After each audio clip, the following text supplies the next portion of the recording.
মৰমৰ ছাত্ৰ-ছাত্ৰীসকল, আশা কৰোঁ তোমালোক ভালে আছা আৰু লকডাউনৰ এই সময়ছোৱাত খুব ধুনীয়াকৈ নিজৰ কামবোৰ কৰি আছা।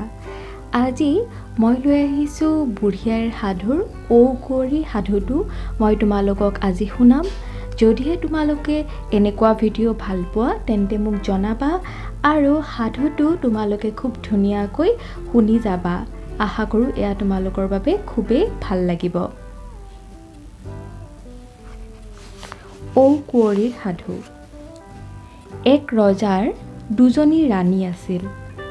তেওঁলোক দুয়ো গৰ্ভৱতী হ'ল। এদিন দুয়ো ৰাণীৰ সন্তান উপজিল।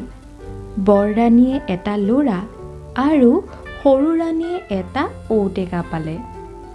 ঔটেঙা চিনি পোৱা নহয়, হয়নে? ঔটেঙা খায়ো ভাল পোৱা চাগে। গতিকে সৰু ৰাণীৰ কি হ'ল, এটা ঔটেঙাহে জন্ম হ'ল। সৰু ৰাণীয়ে তেওঁৰ ঔটেঙাহে এটা উপজিল দেখি বৰ বেজাৰ পাই তাক চোৱা পাতত দলিয়াই পেলালে। কিন্তু দেখা গ'ল দিনো ৰাণীয়ে কাম কৰিবৰ আৰু শুবৰ সময়ত সেই ঔটেঙাটো বাগৰি আহি ৰাণীৰ ওচৰ পায়হি। ৰাণীয়ে তাক দলিয়াই পেলালেও সি আকৌ বাগৰি বাগৰি ৰাণীৰ কাষ পায়হি। এদিন ঔটেঙাটো দুপৰীয়া মানুহ দুনুহ নোহোৱাৰ সময়ত বাগৰি গৈ নৈৰ ঘাট পাই তাতে অলপ ৰৈ আছিল। নৈৰ ঘাট মানে নৈৰ পাৰ, হয়নে? ঘাট থাকে নৈৰ, তোমালোকে দেখা নাই হয়তো। গতিকে সেই তেনেকুৱা নৈৰ ঘাটত কি আছিলে, ঔটেঙাটো ৰৈ আছিল। সেই সময়ত ৰজাৰ কোঁৱৰ এজনে সেই ঘাটৰ অলপ আওহতীয়া ঠাইত বহি বৰশী বাই আছিল। কোঁৱৰে লক্ষ্য কৰি দেখিলে যে ঔটেঙাটোৰ ভিতৰৰ পৰা এজনী দীপ-লিপ সুন্দৰী কন্যা ওলাই নৈত গা ধুই আৰু ৰূপেৰে চাৰিওদিশ উজ্জ্বল কৰি চুলিকোছা ৰ'দত শুকুৱাই লৈ আকৌ ঔটেঙাটোৰ ভিতৰত সোমাই বাগৰি বাগৰি মাকৰ ঘৰলৈ উভতি আহিল। বুজি পাইছানে? ঔটেঙাটোৰ ভিতৰত কি আছিলে? এজনী ৰূপহী ধুনীয়া ছোৱালী। ৰজাৰ ল'ৰাই কন্যাজনীৰ ৰূপ দেখি মোহ গৈ ঘাটতে বৰশী পেলাই থৈ ঘৰলৈ গুচি আহি ৰোষ ঘৰত সোমাল।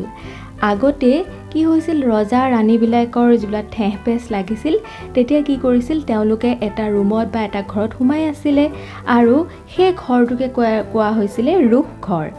আৰু ৰজাৰ ল'ৰাইও কি কৰিছিলে, সেই কন্যাজনীৰ ৰূপত মোহ গৈ বৰশী ঘাটতে পেলাই ঘৰলৈ আহি সেই ৰোষ ঘৰত সোমাই আছিল।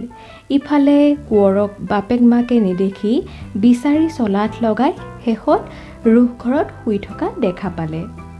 কি হৈছে বুলি তেওঁলোকে কোঁৱৰক সুধিলত কোঁৱৰে ক'লে যে অমুকা ৰজাৰ ঘৰত এটা বাগৰি ফুৰা ঔটেঙা আছে।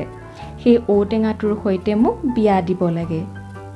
ৰজাৰ ৰাণীয়ে প্ৰথমতে সেইটো হাঁহি উঠা কথা, অসম্ভৱ কথা বুলি কোঁৱৰক বুজাবলৈ ধৰিলে, কিন্তু কোঁৱৰে নুশুনিলে।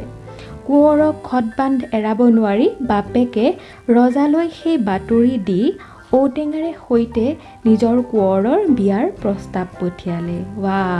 চোৱাচোন, এতিয়া ঔটেঙাটোৰ লগত ৰজাৰ ল'ৰাৰ বিয়া হ'ব দেই।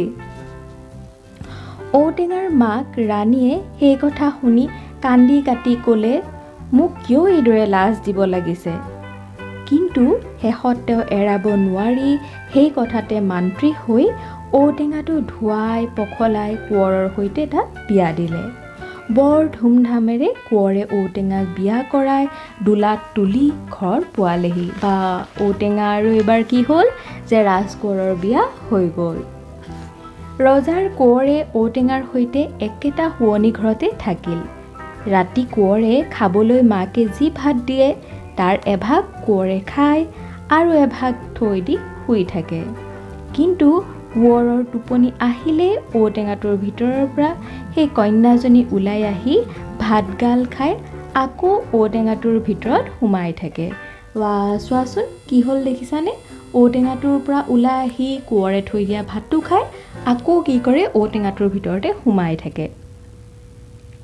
কোঁৱৰে ইয়াৰ কাৰণ বুজিব নোৱাৰি মনত সদায় দুখ কৰি আমন-জিমনকৈ বহি থাকে। এদিন এজনী মগনীয়া বুঢ়ী কোঁৱৰৰ ওচৰত চাউল মাগিবলৈ আহিলে। মগনীয়া মানে বুজি পাইছা, খোজনীয়া মগনীয়াবিলাকৰ যাৰ ঘৰত একো নাই তেওঁ আনৰ ঘৰত গৈ পেলাই মাগি খায়, হয়নে? গতিকে সেই মগনীয়াজনীয়ে কি কৰিলে, কোঁৱৰৰ ওচৰত চাউল বিচাৰি আহিলে। আৰু কোঁৱৰক আমন জিমনকৈ বহি থকা দেখি সুধিলে, বোপা, তুমি দেখোন মন মাৰি বহি আছা, তুমি বিয়া কৰালা, কিন্তু ক'তা, আমি দেখোন বোৱাৰীক দেখা পোৱা নাই। বুঢ়ীৰ কথা শুনি কোঁৱৰে আগৰ পৰা গুৰিলৈকে তাইক সকলো কথা ভাঙি কলত বুঢ়ীয়ে মাত লগালে, বোপা, ঔটেঙাৰ ভিতৰতে তোমাৰ কুঁৱৰী আছে, শোৱনি ঘৰৰ ভিতৰত একুৰা তুহ জুই ধৰি থবা আৰু দৈ গাখীৰ আঠিয়া কল ফেনেকি মিহলাই ওচৰতে বাতি এটাত থৈ দিবা। তুহ জুই মানে কি জানানে? ধান যেতিয়া চাউল কুটাবলৈ নিয়ে আৰু চাউল কুটাবলৈ নিওঁতে কি হয়, চাউলখিনি বেলেগে আৰু চাউলৰ ওপৰত থকা যিটো বাকলি সেইটো এক্সট্ৰাকৈ থাকে হয়নে, বা সেই তুহগুৰি ধানৰ যিটো বাকলি, সেই তুহগুৰিৰ বাকলি মানে ধানৰ বাকলিৰ একুৰা জুই ৰাখিব ক'লে, সেইটো তুহ জুই বুলি কৈছে। আৰু লগতে দৈ গাখীৰ আঠিয়া কল ফেনেকি ওচৰত থৈ দিব ক'লে। তুমি এতিয়া মগনীয়াজনীয়ে ক'লে যে তুমি তোমাৰ শোৱা পাতিত টোপনি অহাৰ ভাও জুৰি নাক ঘূৰঘূৰাই থাকিবা আৰু তোমাৰ টোপনি আহিছে বুলি ভাবি যেতিয়াই সেই ঔটেঙাটোৰ পৰা ছোৱালীজনী ওলাই ভাত খাবলৈ বহিব, তেতিয়া তুমি ততালিকৈ উঠি গৈ সেই ঔটেঙাটো তুহ জুই পুৰি পেলাবা। কিন্তু তেতিয়া দেখিবা যে ছোৱালীজনী ঠাচ কৰি মাটিত পৰি গৈছে আৰু তেতিয়াই লৰালৰিকৈ সেই বাতিৰ পৰা দৈ গাখীৰ আৰু আঠিয়া কল আনি তাইৰ মূৰত ভৰণ দিবা আৰু সেয়া দিলেই তাই জ্ঞান পাই উঠি বহিব। এতিয়া ভৰণ দিয়া মানে কি জানানে? এই দৈ গাখীৰ আঠিয়া কল এইবিলাক চব ফেনেকি যিটো মিশ্ৰণ বনাইছিলে, সেই মিশ্ৰণটো মূৰত কি কৰিব দিছে, লেপি দিব কৈছে বা সানি দিব কৈছে।